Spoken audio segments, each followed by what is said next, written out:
La palabra monstruo proviene del latín monstrum, que deriva a su vez de mostrare, que significa enseñar, mostrar, exponer. Se relaciona con la palabra monere, advertir, recordar, dar que pensar.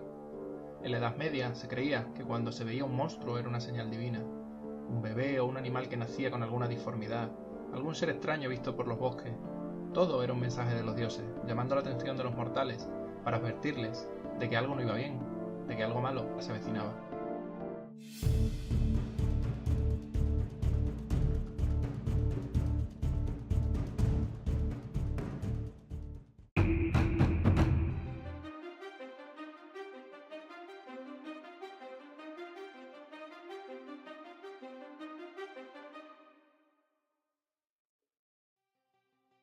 Esto es un vídeo de albertología, en el que vamos a repasar lo que ha ocurrido en los últimos años con el camalote, un ser de otras tierras, de otros ríos, que está enseñándonos, mostrándonos y dándonos que pensar sobre lo que estamos haciendo con la naturaleza que nos rodea. Esta planta aparece en el año 2004, 2005 y no se le ha podido parar los pies o las raíces desde entonces, hace ya casi 15 largos años. Las noticias desde entonces son las crónicas de una derrota anunciada, la expansión de la planta imparable, una lucha prolongada y poco eficaz que consume recursos de la región y que nos hace preguntarnos si realmente nos tomamos en serio el cuidado de la naturaleza.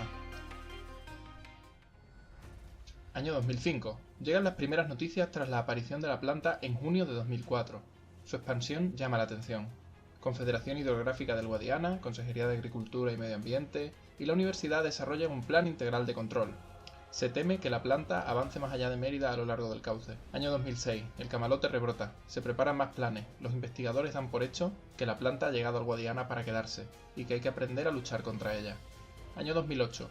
Un informe de Traxa da una idea de la magnitud del desastre solo 4 años después de la llegada del camalote a la cuenca.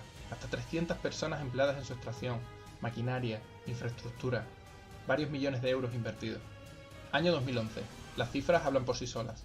20 millones de euros invertidos, más de 220.000 toneladas de planta retirada. Año 2012. La lucha es inútil. Este año también se publica un artículo sobre el manejo de la planta y su control. Este artículo señala la evidencia de la gran longevidad de las semillas de esta planta. En el año 1976 el camalote fue erradicado teóricamente del lago Dowse, en Australia. No hubo rastro de la planta, hasta que, tras la sequía del año 2004 que vació el lago y las posteriores lluvias en el año 2005, se produjo la reactivación de las semillas que quedaban de camalote. Tras 28 años, volvió a la vida. Este artículo menciona también los costes y la escasa eficacia de la retirada mecánica de la planta, excepto si se tratan de pequeños espacios. Año 2014. Más noticias sobre la problemática con la biodiversidad que supone esta especie. Ninguna solución en el horizonte. Año 2015. Una noticia revela que el herbicida desarrollado por investigadores está listo desde hace varios años. Unos de sus investigadores han explicado que el efecto que produce este herbicida es secar la planta, como si muriera de forma natural, y que quedando en el río se podría descomponer y provocar daño en las aguas. Año 2016. Se siguen pidiendo más esfuerzos y más coordinación para luchar contra la planta. Año 2018. La catástrofe ecológica se ha hecho tan patente que se han empezado a organizar agrupaciones ciudadanas para protestar ante estos hechos. Se pide actuar al gobierno regional y al resto de los órganos gestores. Se ha puesto en marcha la intervención de la Unidad Militar de Emergencia para el desempeño de las tareas de limpieza del río, tareas que cada año son mayores y más costosas. Las plantas siguen liberando semillas sin control. Eichhornia crassipes, el camalote, no se trata de una de las 100 especies invasoras más peligrosas del mundo por cualquier motivo. La FAO, Organización de las Naciones Unidas para la Alimentación y la Agricultura, ha emitido información pública respecto a esta especie, sus características y cómo enfrentarla. En estos informes se señalan datos tan relevantes como que las plantas se reproducen tanto por semillas como generando nuevos brotes, y que cada planta puede generar hasta 400 mini semillas, que se dispersan corriente abajo flotando. Estas semillas se adhieren a los márgenes cuando tienen oportunidad y brotan, llegando a cubrir el doble de su extensión en un par de semanas. El camalote crece rápidamente, especialmente bien con el calor. La FAO recomienda tanto una gestión de la cuenca hidrográfica adecuada como un control de la semilla. En este sentido, la gestión de la cuenca debería pasar por controlar los aportes de nitratos, sulfatos y otro tipo de abonos al río, ya que son factores que fomentan el crecimiento de la planta. El impacto sobre el medio ambiente y sobre el ser humano de esta planta es bastante complejo. De forma directa, esta planta actúa tapando el sol.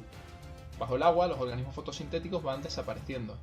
Estos organismos, que hacen la fotosíntesis bajo el agua, son la base de la alimentación del resto de los organismos del río. Si desaparecen, el río se va vaciando poco a poco de vida. Cuando termina su ciclo vital, la planta muere. y entonces las bacterias empiezan a descomponerla. En este proceso las bacterias toman el oxígeno que hay en el agua para crecer ellas, terminando por convertirla en un lugar inhóspito para la vida, ya que sin oxígeno no pueden respirar peces, no pueden desarrollarse los anfibios, y tampoco acudirán los pájaros a alimentarse de estos peces o estos anfibios. Sin embargo, no se trata de un problema insuperable para otras especies, que al amparo del camalote, sin peces u otros seres que se los coman, entonces proliferan.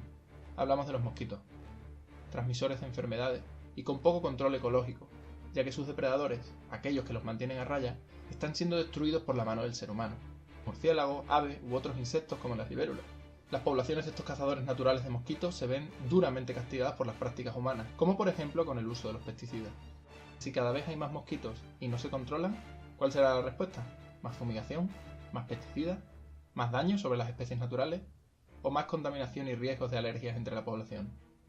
El camalote no es la primera especie invasora del Guadiana, y de hecho se ha documentado cómo estas especies invasoras interactúan entre sí, casi como ayudándose, a propósito, para derrotarnos.